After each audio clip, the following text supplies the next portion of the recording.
Pruebas supraliminares. Integrantes Diego Bedoya y Allen Flores. La audiometría tonal supraliminar son pruebas audiométricas que utilizan estímulos sonoros de mayor intensidad que el umbral auditivo del paciente que previamente habremos evaluado. Con ellas valoramos distorsiones sonoras y determinamos la zona lesionada en los trastornos auditivos neurosensoriales. ¿Qué es el seclutamiento? El seclutamiento es un fenómeno psicoacústico por el cual el paciente hipoacústico percibe una mayor sonoridad una vez superado el umbral de audición. Test de Fowler. Consiste en comparar en una misma frecuencia la sensación sonora entre ambos oídos. No puede aplicarse en cualquier pérdida simétrica, sino que tiene que tener esta condición especial de que nuestro oído esté prácticamente normal. Se explica al paciente que va a escuchar dos tonos, uno en cada oído. A continuación se aumenta 20 decibeles en el oído sano, y sumamos de 5 en 5 al oído malo. Esto hasta que logremos la máxima salida del equipo o el paciente ya refiere a un umbral de molestia. En una pérdida auditiva asimétrica tendremos un laddergrama en descenso. Suponiendo que tenemos el oído derecho es el bueno, empezamos en 20 decibeles, pero en el oído malo, más o menos cuando llegue a 60, el paciente dijo que ya lo escucha, igual que en el otro. Cada que aumentamos 20 decibeles, el paciente nos dice que escucha lo mismo en ambos.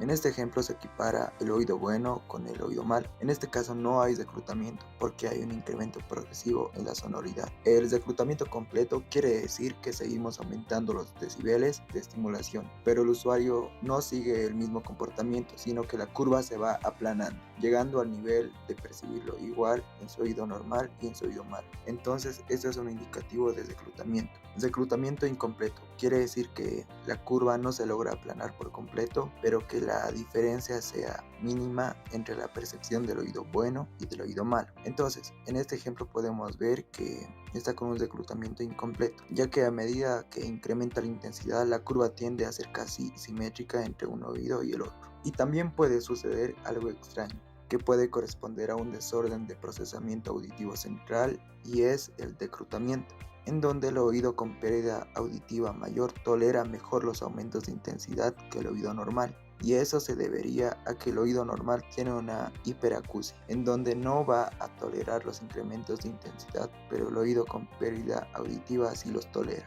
El oído izquierdo es el normal y el oído derecho presenta una hipoacusia neurosensorial moderada. En oído izquierdo mandamos el tono a 30 decibeles y logra escuchar lo mismo en el oído derecho a 60 decibeles. En oído izquierdo mandamos el tono a 50 decibeles y el oído derecho escucha a 75. En oído izquierdo mandamos el tono a 70 decibeles y el oído derecho escucha a 85 decibeles. En oído izquierdo mandamos el tono a 90 decibeles y el oído derecho escucha a 100 decibeles. En oído izquierdo mandamos el tono a 110 decibeles. El oído derecho logra escuchar lo mismo que el oído izquierdo a la misma intensidad en 110 decibeles, por lo que esto es un indicativo de que hay reclutamiento.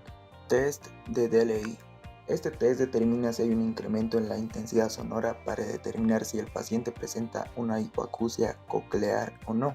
El umbral diferencial se basa en que pacientes con lesiones cocleares pueden detectar pequeñas variaciones de los umbrales de intensidad para tonos puros. En sujetos normales, el umbral diferencial de intensidades es igual o superior a 2 decibeles. En una hipoacusia sensorial, este umbral se acorta a 1 decibel e incluso menos. El test consiste en distinguir las variaciones de modulación de la señal. Es la capacidad para reconocer pequeñas diferencias de intensidad de un tono. En este test, cada oído se estudia por separado y no hay necesidad de comparar ambos oídos. De esta forma, antes de una hipoacusia neurosensorial bilateral simétrica, podremos estudiar el reclutamiento aisladamente en cada uno de los oídos. Este test requiere una atención muy considerable por parte del paciente. En caso de reclutamiento, el umbral diferencial disminuye y el paciente presenta un umbral diferencial inferior a 0.7 decibeles. Y esta prueba es una prueba monoaural que consiste en medir la menor variación de intensidad apreciable para una cierta frecuencia. Primero se envía un tono modulado puro al oído evaluado a una intensidad de 30 o 40 decibeles por encima del umbral. Luego se introducen pequeñas variaciones de intensidad que tienen que ser menos de 1 decibel, 0.75, 0.50 y así bajando de poco a poco. Y por encima del tono portador, y el sujeto debe informar cualquier percepción de variación de intensidad. En este ejemplo podemos ver que en la frecuencia 1000 y 2000 hay reclutamiento, y en este test sí o sí se anota con un triángulo y a su lado su respectivo porcentaje. Como decía, en frecuencia 1000 y frecuencia 2000 hay reclutamiento porque son menores a 0.7 decibeles. En la frecuencia 4000 no existe el reclutamiento porque es mayor a 0.7 decibeles. Test de SI-SI, SISI. Es la más usada en el estudio del reclutamiento. La metodología de la prueba se basa en oír un sonido continuo a 20 decibeles por encima del umbral durante 2 minutos, aumentando 1 decibel cada 5 segundos. Cada vez que el paciente note un incremento, debe indicarlo, siendo el porcentaje anotado en una gráfica. Si percibe menos del 30%, el test es negativo. Si percibe entre el 30 y 60%, es dudoso, y si es mayor al 60%, es positivo. Es decir, que existe reclutamiento. En este gráfico podemos ver el sisigrama de oído derecho y el sisigrama de oído izquierdo. En este sisigrama en frecuencia 500, 1000, 2000 y 4000 existe el reclutamiento porque respondió mayor a 60%. En el oído izquierdo en frecuencia 1000, 2000 y 4000 existe el reclutamiento porque es mayor a 60%. En la frecuencia 500 es dudoso porque está entre 30 y 60%. Test de Ton de Cay. Este test sirve en caso de una fatiga auditiva.